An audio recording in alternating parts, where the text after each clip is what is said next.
Hello, welcome to Alchemica. I'm Stu, and I'm here to talk about Todd McFarlane.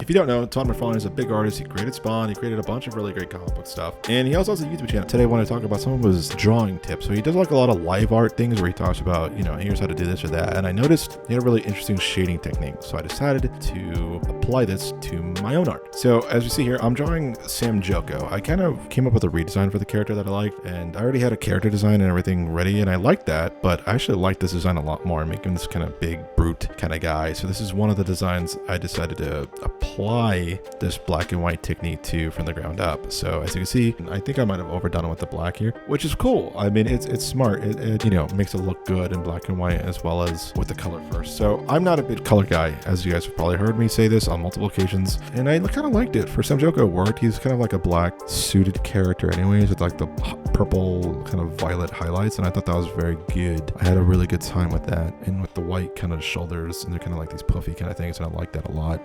The metal beak, and for me it works here. I think part of the problem might be though that it's a little too much shading everywhere. Maybe it's a little too spiky in places, but it's not bad here. And I think it worked because, he's a very shadowy character. So I didn't hate it here. So yeah, as you saw there, very nice. This was cool. I'm trying to work on my proportions and getting those right. I don't know if I succeeded here, but we're drawing Eldritch. I don't dislike it. I think the problem I have with it is that if it's going to be like black, I feel like it detracted too much from his look. And I think it wasn't the right call. Yeah, so I ended up making it, instead of black, made it like a dark purple. And I think that worked better for me personally. I didn't like it on the metal. I feel like it takes away from the metal in a way. So that's something to keep in mind. To me, it just doesn't make the metal look nice, at least the way I like to make metal, or how I know how to make metal. I'm sure other people make metal better than I do, obviously. And this design isn't too bad. I don't hate it, don't love it.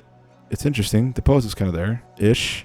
Getting better at that. Getting better at that every day. Oh, this one, I was kind of trying to use like this gesture drawing technique that I saw that was quite interesting. And here, I already kind of drew in where I want some of the shading to be and where I wanted some of the thing, especially in the rough sketch. Now, sometimes I do a rough sketch, sometimes I don't. It really just depends on feeling on the day. I had this idea that she was going to be like twisting her body around. It just didn't quite work the way I wanted it to, but I mean, it's still cool. I kept it. As you'll see here, I come back and I try Todd's kind of, or I guess the comic book shading style, and I don't hate it, especially on the black and white, but as soon as you start adding color, especially the way I add color, I just didn't feel like it worked to the drawing's advantage. So you can see there, I added this kind of like really dark hazy shadows rather than these like super comic booky ones. I like this design. It's cool.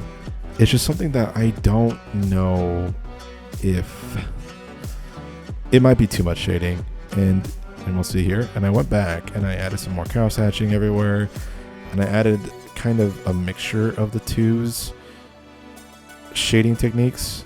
I had this kind of like really dark hazy shadows rather than these like super comic booky ones.